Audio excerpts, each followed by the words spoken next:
very perceptive question has come in from a podcast listener named Matt. He asks this: in episode 313, Pastor John, you said that there was one period when 230 people left your church, and the church didn't grow for years after that.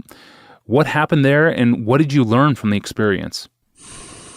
Yeah, I often make clouded reference to that season in our church's life, and it might be helpful to say a little more about it here, and then just a few lessons at the end. This is very delicate, and I must be careful, because I suspect that people who were deeply wounded and deeply complicit in those events will listen to this podcast. And so I want to start by saying I don't speak out of any remnants of anger or vengeance that I know of. I mean, the heart is corrupt, and I'm deceived often about myself, but as much as I know myself, my heart is right about this, and I bear no one any lurking grudges. As much anger as there has been in the past, I want those who listen to this to hear that. I want to say to the people who listen, who know what I'm talking about, and were there and were involved, I don't want to go to my grave with any bitterness or unforgiveness in my heart. Here's what happened. 2 of our staff members committed adultery together, and I was the person who discovered it. Only that discovery was circumstantial for several weeks. In other words, I couldn't prove it. This is a horrible position to be in. I was profoundly convinced it was happening. The close friends of the couple were horrified that such an accusation would be made. They saw it as unjust, and they saw the beauty of our staff unity being destroyed by me.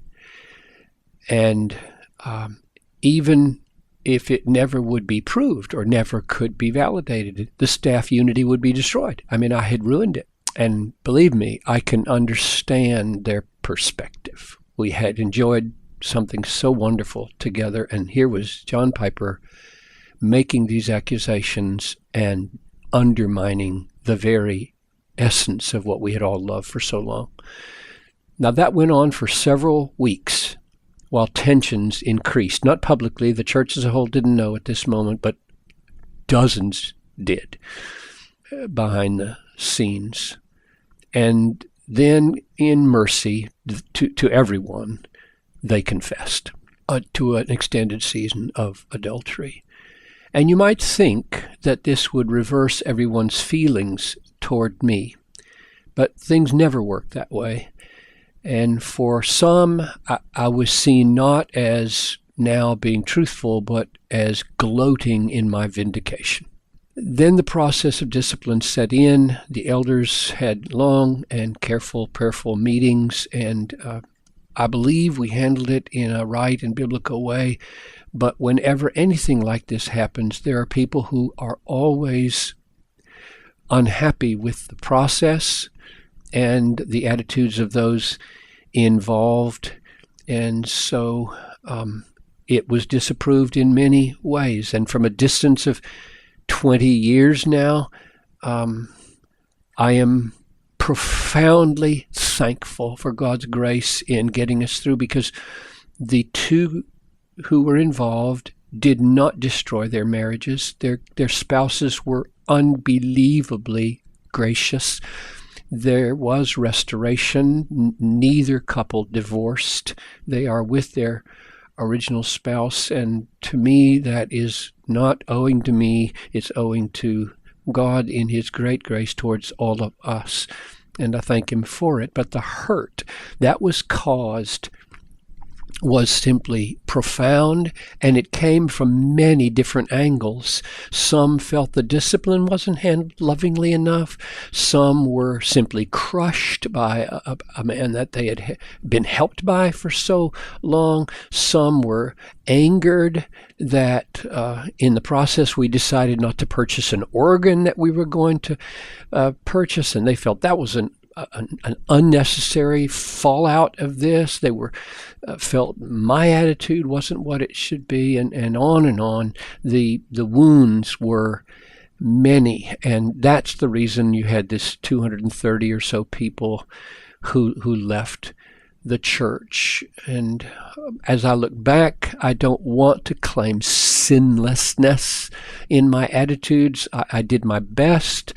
I feel in general that we followed the biblical guidelines with the right spirit, but the heart is deceitful, and I don't want to bring about any barriers by claiming more than I should for myself.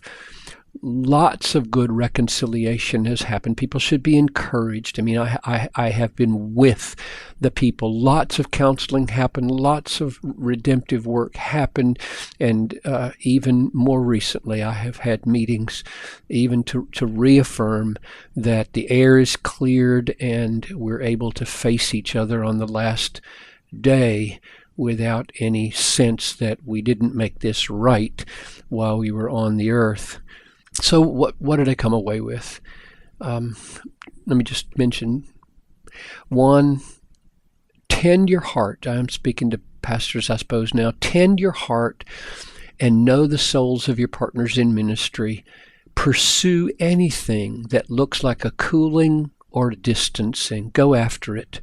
Number two, care for the wives of your staff and listen to them. Sometimes their intuitions are better than our discernments as to what might be happening in their spouses on staff.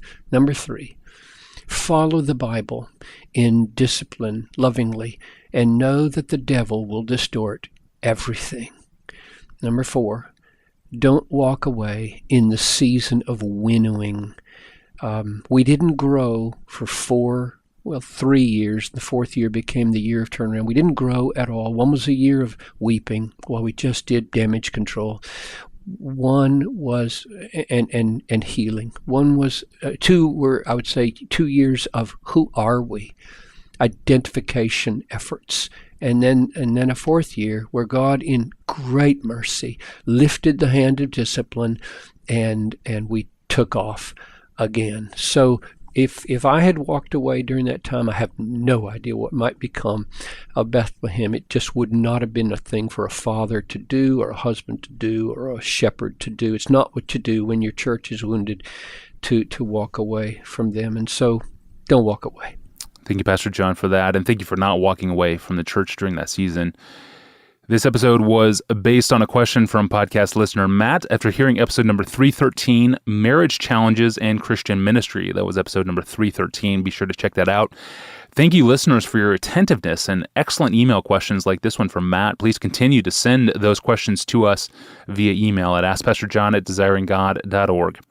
Tomorrow, we're back to talk about what a Christian couple is to do when the memories of past sexual mistakes haunt their wedding. Until then, I'm your host, Tony Reinke. Thanks for listening to the Ask Pastor John podcast.